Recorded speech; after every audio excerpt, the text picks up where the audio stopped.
Buenas tardes, chiquillos. Bienvenidos a una nueva clase de Biología de Mención. Y el día de hoy, ya habiendo pasado la materia del currículo, vamos a destinar las clases que restan del preuniversitario a hacer repasos de la materia. Con el profe Luis sacamos una encuesta, ¿cierto? Y algunos de ustedes contestaron. Estamos muy felices por ello, por los comentarios que nos dejaron y las experiencias que nos pudieron dejar para que nosotros empecemos a armar estas clases, que la idea es que consoliden lo que ustedes ya han aprendido, ¿ya? Y bueno, decidí partir con el tema del sistema endocrino porque fue bien mencionado y la verdad es que cuando lo pasamos, ya el semestre pasado, lo vimos en 3 clases, ¿ya? Y en las materias en las cuales ustedes manifestaban tener varias dudas, fueron las materias en las cuales, en aquel entonces, la profe Máqueda y yo no hicimos tanto énfasis, así que hoy me dedicaré a hacer harto énfasis en aquello que parecía haberse pasado por encima, ¿de acuerdo? Y bueno, ustedes me pueden ir haciendo dudas ir dejando sus dudas de todo lo que esté relacionado con esta materia, la del sistema endocrino. Muy importante dentro del temario de la PDT. Ahora se le hace más énfasis de lo que se le hacía en la antigua PSU, ¿ya? Básicamente el temario de procesos biológicos se centra en sistema nervioso y sistema endocrino, así que nuestro repaso de esta materia va a ser muy, muy importante. ¿De acuerdo? Entonces, ¿cuáles van a ser nuestros objetivos de esta clase? Y bueno, entre los verbos, no sé si alguno se dedicará a cachar qué onda los verbos que utilizo para definir los objetivos, pero los de esta clase comienzan todos con re, ¿ya? ¿Cierto? Porque estamos recapitulando, estamos repasando la materia que ya hemos visto. En primer lugar, por supuesto, queremos repasar las características de este sistema endocrino. También queremos recordar el concepto de homeostasis, muy importante, y el control neuroendocrino de esta homeostasis. Cómo sistema nervioso y sistema endocrino se cohesionan, trabajan juntos para poder mantener este equilibrio, ¿cierto? También vamos a reconocer los diversos orígenes de las hormonas, ¿cierto? Los orígenes químicos que nos permiten clasificar a las hormonas. Y también vamos a resolver nuestras dudas respecto a la regulación de la glucemia. Bien, entonces, en primer lugar, como siempre, en la introducción, nosotros sabemos que el sistema endocrino está formado por todos aquellos órganos que se encargan de producir y secretar sustancias, denominadas hormonas, hacia el torrente sanguíneo, a la sangre, con la finalidad de actuar como mensajeros, ¿cierto? Como mensajeros químicos, de forma que regulen las actividades que mantienen al organismo vivo, ¿ya? Y estas hormonas son sustancias químicas que circulan por la sangre y se distribuyen por todo el cuerpo produciendo efectos sobre determinadas células. O sea, son mensajeros específicos. ¿Bien? Entonces, aquí en esta imagen podemos ver los principales órganos que forman parte del sistema endocrino, entre ellos el hipotálamo, la hipófisis, la glándula pineal, aquí la zona craneal. Más abajo tenemos la tiroides y la paratiroides, ¿cierto? Y un poco más abajo el timo. Ya en la zona abdominal tenemos el páncreas, ¿cierto? También podría estar señalado el estómago con su capacidad de secretar enzimas y algunas hormonas también. También más abajo tenemos las glándulas suprarrenales. Y bueno, en el caso de las mujeres vamos a tener los ovarios, en el caso de los hombres los testículos. Y también durante el embarazo vamos a tener la placenta, también va a ser capaz de secretar hormonas. Bien. Entonces, características de estas hormonas. ¿Qué las hace hormonas? Son ciertas sustancias químicas que se liberan al espacio extracelular, al espacio entre célula y célula, y difunden a través de los vasos sanguíneos. Se mueven a través de estos vasos sanguíneos. Afectan tejidos, ¿cierto? Que pueden encontrarse lejos del origen de la hormona. O sea, no es necesario que el lugar de producción de esta hormona sea el mismo lugar donde va a hacer efecto, sino que gracias a su capacidad de moverse a través de la sangre, pueden moverse a otros lugares del cuerpo humano y hacer efecto en lugares muy distantes desde donde tenían origen. ¿Bien? Y ojo aquí, su efecto es directamente proporcional a su concentración. ¿Bien? Entonces, a mayor concentración, el efecto de esta hormona va a ser también mayor. ¿De acuerdo? Y vamos a ver, sin embargo, que sin importar su concentración, requieren de adecuada funcionalidad del receptor. ¿ya? Las hormonas como mensajeros requieren de un receptor, de alguien que reciba ese mensaje. Y ese receptor es capaz de reconocer esta señal química, ¿ya?, de la hormona y traducirla en un efecto que va a metabolizar esta célula, donde está este receptor. Si este receptor no funciona correctamente, el efecto de la hormona, por muy grande que sea la concentración en la sangre de esta hormona, no va a surtir efecto, no va a surtir ningún efecto, porque el receptor no está funcionando, nadie está leyendo ese mensaje. Aunque esté puesto en todas partes, si ese mensaje tú no lo puedes leer, no vas a poder interpretarlo. Bien. Y por último, por supuesto, y es en negrita en grande, regulan el funcionamiento del cuerpo. Las hormonas regulan el funcionamiento del cuerpo. Muy importante. Bueno, ¿qué más podemos decir respecto a las hormonas? Sus efectos. Estos efectos que causan las hormonas se pueden clasificar en 5 tipos, ¿ya? Por un lado tenemos el estimulante, ¿cierto? Ahí los puse con colores para que fuera un poco más fácil de reconocer. Estos estimulantes promueven la actividad en un tejido. Por ejemplo, la prolactina, que promueve la producción de leche en las glándulas mamarias. Por otro lado, tenemos el efecto inhibitorio, que sería una disminución en la actividad de un tejido. En este caso está la hormona inhibidora de la hormona de crecimiento, la GHIH por sus siglas en inglés, que como dice su nombre, inhibe la producción de hormona de crecimiento.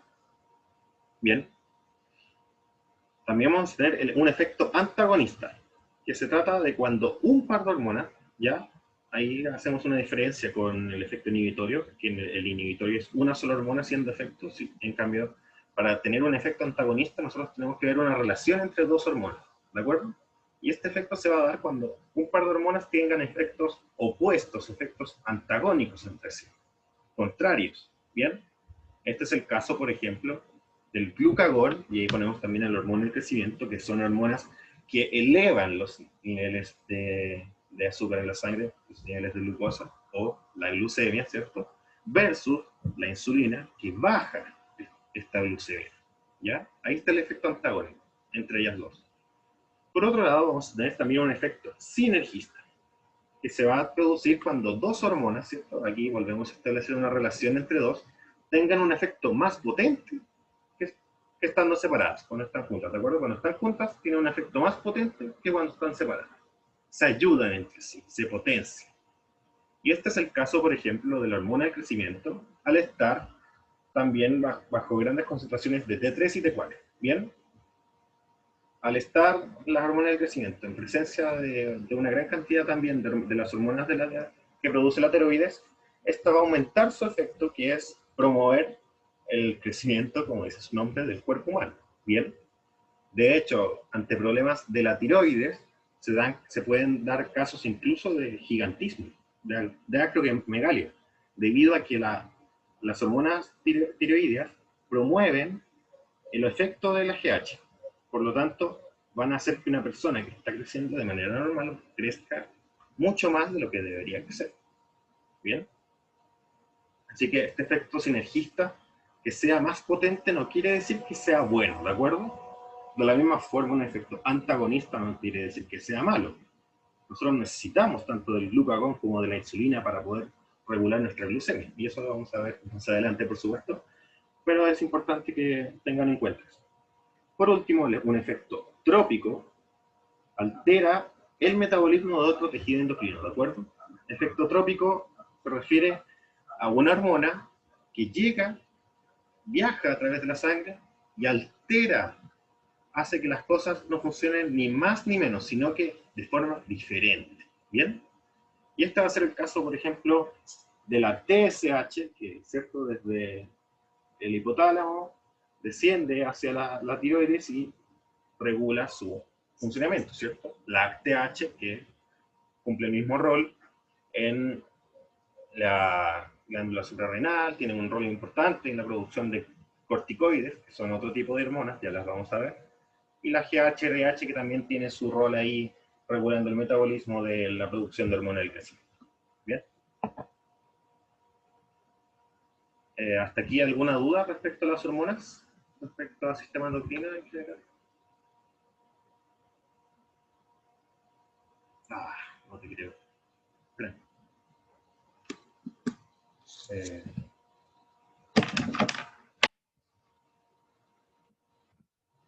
Súper, qué bueno que esté todo bien. No sé si me siguen escuchando porque se descargaron mi audífono y se cambia el micrófono. Pero lo más probable es que esté funcionando. Ahora sí, podemos volver. Bien, entonces, ya teniendo clarito más o menos lo que significa el sistema endocrino y el funcionamiento de las hormonas, podemos empezar a hablar de cómo funciona el control neuroendocrino de la homeostasis. Como sugiere el nombre, el control neuroendocrino depende tanto del sistema nervioso como del sistema endocrino. Y vamos a ver que estos órganos de aquí, sobre todo el hipotálamo y la hipófisis, esos dos organitos que siempre van juntos, van a formar parte de dos sistemas. ¿Por qué? Porque si bien el hipotálamo se encarga de secretar todas esas hormonas que ustedes pueden ver en la imagen, también se va a encargar de controlar diversos procesos en el cuerpo, lo que va a afectar al funcionamiento de nuestro sistema nervioso, como eh, los ciclos del sueño, el cansancio, la sed, ¿cierto? El hambre, todo eso va a afectar a la manera en la cual nuestro cuerpo empieza a enfrentar diversas situaciones. ¿Bien?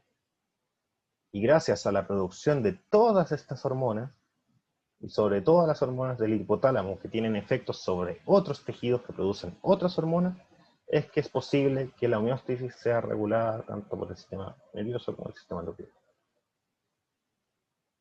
Vamos a ver aquí, recordemos la definición, que la homeostasis es un mecanismo que regula el ambiente interno para mantener una condición que sea estable y constante. Esa es la homeostasis. En una palabra, equilibrio. El equilibrio del cuerpo. ¿El equilibrio de qué? De la temperatura, por ejemplo, de los líquidos, de los fluidos, ¿cierto? Somos en gran parte agua, debemos hidratarnos.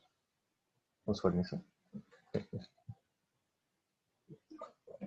También, por supuesto, hemos estado hablando harto de nuestros niveles de azúcar, la capacidad que tienen ciertos órganos de regular niveles de sustancias que podrían ser nocivas en grandes cantidades, como el alcohol, en el caso aquí del hígado, cumple un rol importante en bajar los niveles de alcohol en la sangre, el páncreas con los niveles de azúcar, secretando insulina. ¿De acuerdo? Entonces, todas esas situaciones, cuando estas variables se encuentran en equilibrio, se puede hablar de que el cuerpo se encuentra en su homeostasis. ¿Bien? Aquí les dejo un diagrama para que puedan estudiarlo. Básicamente dice lo mismo. Y bien, ahora vamos a entrar a hablar de lo que es el origen de estas hormonas.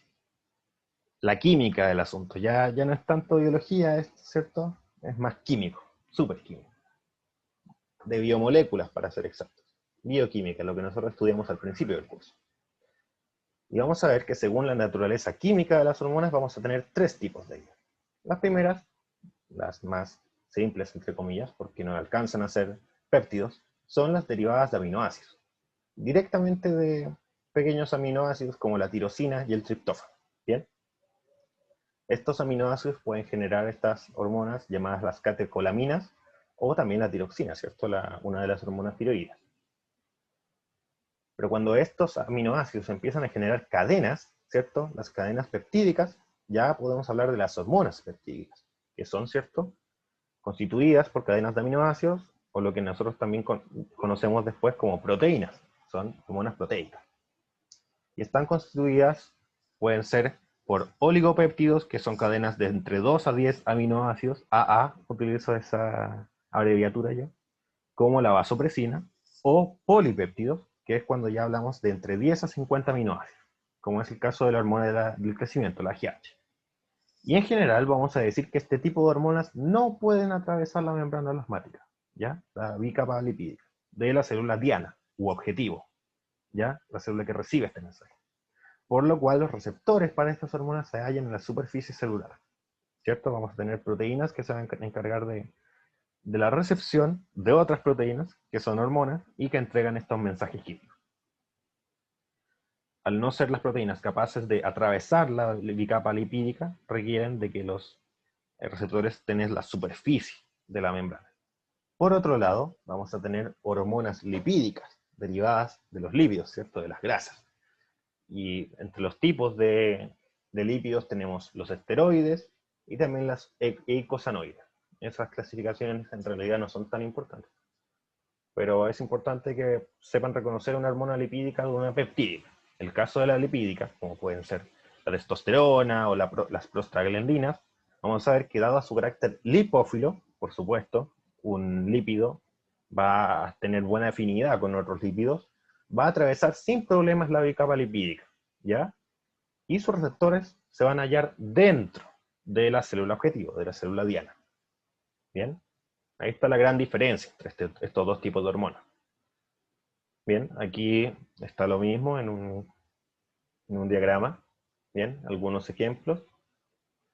Hormonas proteicas, peptídicas, este es el caso de las aminas, ¿cierto? Más chiquitas, poquitos aminoácidos. Y los esteroides, que gran parte de las hormonas lipídicas son esteroides. Bien. Y bueno, lo que les venía explicando, las hormonas proteicas tienen sus receptores en la superficie celular. Algunos pueden ser un receptor con actividad enzimática, en la cual el receptor tiene la capacidad de romper la hormona proteica y puede ingresar el mensaje químico que trae la hormona de manera más simple. Por otro lado, vamos a tener otros receptores un poco más complejos, acoplados a una proteína que llamamos G, ¿ya? La de acá a la derecha. Y esa proteína G va a estar asociada a una enzima, también proteína, ¿cierto? Que tiene la capacidad de degradar otras proteínas, y eso lleva a que nosotros terminemos con un segundo mensajero, con un derivado de esta hormona dentro de la célula. La hormona proteica no entró, pero tenemos un derivado de esta que entrega el mismo mensaje y que nos lleva a tener el efecto fisiológico deseado, ¿cierto? Que es la producción de otras proteínas. Por otro lado, vamos a tener la hormona esteroide, ¿cierto? La lipídica, que puede venir, ¿cierto?, en una proteína transportadora, y lo que pasa a través de la bicapa lipídica es la hormona, porque es la única que está constituida de lípidos. Pasa la hormona esteroide, este pedacito celeste, y lo recibe otra proteína, que es un receptor intracelular. Y es este receptor el que la lleva directo hacia el núcleo, por ejemplo, y lo que nos permite interactuar ahí con el ADN o el ARN, y también, por supuesto, el objetivo final de todo esto es producir nuevas proteínas, ¿bien? Nuevas proteínas, nuevas moléculas por parte de la célula, y eso le permite, a fin de cuentas, mantener la homeostasis en el cuerpo, ¿bien? Esas son las órdenes que traen estas hormonas. Y bueno, aquí les vuelvo a dejar otro diagrama para que lo puedan estudiar en su casa. Ahí hay varios ejemplos, muchos de los más importantes. Ojo que acá se ve un poco enredado, pero aquí tenemos los esteroides, ¿cierto? Entre ellos el cortisol, la aldosterona, el estrógeno, la testosterona. Y entre las no esteroides, ahí hace otra clasificación, porque si bien nos separa lipídicas de no lipídicas, no las llama lipídicas como tal, sino que las echa todas al saco de las esteroides. Y las que no son esteroides las mete otro saco, porque vamos a tener, ¿cierto?, los péptidos, vamos a tener algunas más simples, ¿cierto?, como la tiroxina, que eran aminas. También vamos a tener algunas que directamente son proteínas, porque son mucho más complejas, como la hormona del crecimiento, o la insulina y el glucagón. Y también vamos a tener glucoproteínas, ¿cierto? Mezclas entre hidratos de carbono y proteínas. ¿Bien?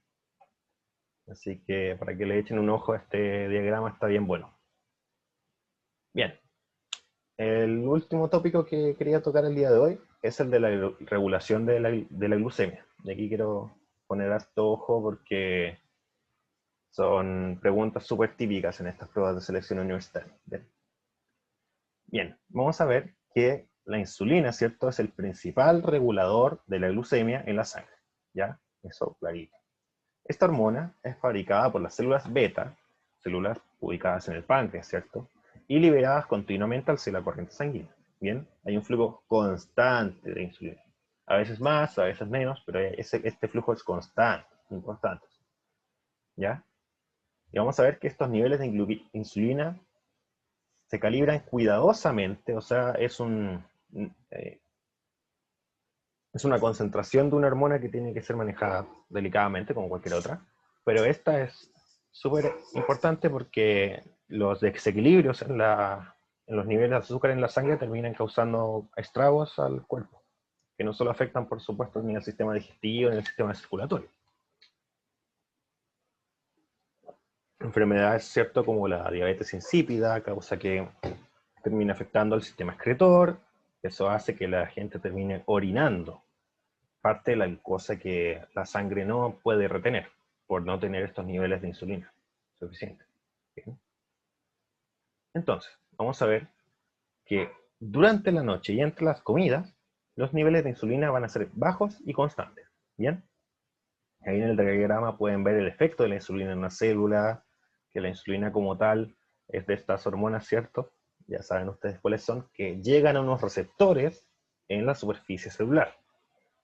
Y la glucosa, siendo otro tipo de sustancia química, por supuesto, un glúcido, un hidrato de carbono, tiene la capacidad de atravesar la membrana a través de transportadores que son proteicos. ¿Bien? Ojo con eso. Y bien, este nivel bajo de la insulina durante los ayunos, que le podemos decir, le permite al cuerpo utilizar su energía almacenada en forma de glucógeno, ¿cierto? O en forma de grasa. Y también liberar azúcar y otros combustibles del hígado. Esta insulina durante la noche, entre las comidas, la hormona, el nivel de insulina que tenemos cuando no estamos comiendo, le vamos a llamar insulina de fondo o basal, de base, ¿bien? Abajo. Cuando no comió durante un tiempo el sujeto, su nivel de azúcar en sangre se encontrará normalmente en algún punto entre los 60 a los 100 miligramos por decilitro, ¿de acuerdo? Esa es la medida que se utiliza para medir las concentraciones de insulina en la sangre. Y se utiliza un aparatito que ya vamos a ver. Aquí está, en su esquina inferior derecha, pueden ver este aparatito con el que se miden los niveles de insulina en la sangre, que es capaz de hacer un pinchazo en el dedo, ¿cierto? Y con ese pinchazo saca la cantidad de sangre que necesita para poder calcular este nivel de insulina en la sangre. Bien. Dicho eso, con aparatitos como este se pueden generar gráficos como ese, que ya lo vamos a ver en grande, para poder analizarlo bien. Cuando uno come, la cantidad de insulina liberada desde el páncreas aumenta rápidamente, de manera explosiva, y a esa explosión de insulina le vamos a llamar insulina de bolo, ¿ya? De bolo como el bolo alimenticio, como la comida que está entrando. Vamos a ver que después de una comida, estos niveles de azúcar en la sangre llegan a 140 miligramos por decilitro, y luego caen nuevamente al nivel de la línea de masa. Y vamos a ver que estos niveles altos de insulina ayudan al azúcar a salir de la sangre y a almacenarse para uso futuro. ¿Cómo almacenamos este azúcar? En forma de glucógeno, ¿cierto? O en forma de grasa. Bien. Aquí vemos el gráfico. Tenemos niveles de insulina y glucosa en la sangre normales, ¿cierto? De un paciente que no es diabético, durante 24 horas. Y podemos ver que los niveles de glucosa se mantienen relativamente constantes, ¿cierto? En la medida que estamos utilizando, gracias al efecto, por supuesto, de la insulina. Los niveles de insulina son los que suben explosivamente, ¿cierto? Inmediatamente después de las comidas, que están indicadas con esas flechas. ¿Por qué inmediatamente después? Porque el cuerpo no hace la digestión en la boca, ¿cierto? Parte de ella, sí, gracias a la saliva, pero la parte más importante de la pega la hace cuando este bolo alimenticio llega al estómago. Y es ahí donde la insulina se tiene que... ahí es ahí cuando los niveles de insulina tienen que aumentar, porque es ahí cuando estamos incorporando estos niveles de esta glucosa que vienen en los alimentos. Bien. Entonces, importante este gráfico porque puede aparecerles tal cual este gráfico en la prueba. Bien, y les pueden hacer una pregunta al respecto, para que lo puedan analizar bien. Y bueno, finalmente, aquí les recuerdo los niveles normales de los que estábamos hablando, ¿cierto? En ayuno, que se registran con ese aparatito, entre 70 y 100 miligramos por decilitro. El nivel de glucemia, en algún momento dije insulina, disculpen, el nivel de la glucemia, o sea, el nivel de azúcar en la sangre, o de glucosa, mejor dicho, es entre 70 y 100 miligramos por decilitro. Esa es la medida normal en ayuno de un paciente que no es diabético. Vamos a estar hablando de hipoglucemia si este nivel está en cantidades menores a 55 miligramos por decilitro, y vamos a hablar de hiperglucemia si estos valores ascienden a cantidades mayores a 100 miligramos por decilitro. ¿De acuerdo? Y bien, ese fue el repaso, bien cortito, bien simple. No sé si fue muy rápido, si hay alguna duda. Bueno, tal vez extrañen en algún momento que las últimas clases no han tenido muchos ejercicios, ¿cierto? Con la coordinación de biología estamos preparando un set de preguntas. Lo ideal es que lo tengamos, por supuesto, antes de que ustedes rindan la prueba. Lo estábamos pensando para el próximo año. Pero si lo podemos tener para este año, mucho mejor. De todas formas, ustedes están en la prueba en enero, si no me equivoco. Esto sale como dice el Ministerio de Educación. ¿Bien? Entonces esperamos tener ese set de preguntas para que ustedes puedan repasar. Muy bien. Sí, sería muy bacán. Y así ustedes tienen más material para poder estudiar. Bien. No sé si quedaron algunas dudas, chiquillos. Me importaba que esta clase y bueno, las que queden de ahora en adelante sean bien cortitas, porque la idea es afianzar estos conceptos que ya vimos en la clase. Que si ustedes no pueden o no quieren ver las 3 clases de sistema endocrino de corrido, vengan, vean esta clase de nuevo y puedan